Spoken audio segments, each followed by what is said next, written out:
ডুয়ার্সের মানবিক মুখ বাইক অ্যাম্বুলেন্স দাদা তথা পদ্মশ্রী প্রাপক করিমুল হকের জীবন সংগ্রাম এবার বড় পর্দাতে।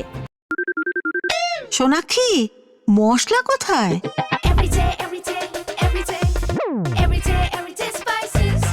এভরিডে মশলা, দেশের স্বাদ। জলপাইগুড়ির এই নিঃস্বার্থ সমাজসেবীর বায়োপিকে মুখ্য চরিত্রে অভিনয় করছেন জনপ্রিয় অভিনেতা দেব। ইতিমধ্যেই ডুয়ার্সের বিস্তীর্ণ এলাকায় জোর কদমে শুরু হয়েছে শুটিং। সোমবার মেটেলি ব্লকের কিলকোট চা বাগানে শুটিং হয়। মঙ্গলবার মালবাজার হাসপাতালেও শুটিংয়ের সম্ভাবনা রয়েছে। নিজের বাইককে অ্যাম্বুলেন্সে পরিণত করে প্রত্যন্ত এলাকার রোগীদের বিনামূল্যে হাসপাতালে পৌঁছে দিয়ে মানবতার অনন্য নজির গড়েছেন করিমুল হক। প্রযোজনা সংস্থার মতে এটি কেবল একটি ছবি নয়, মানবতার প্রেরণামূলক দলিল। নিজেদের এলাকার এক সাধারণ মানুষকে নিয়ে সিনেমা তৈরি হওয়ায় ডুয়ার্সবাসীও দারুণ উচ্ছ্বসিত।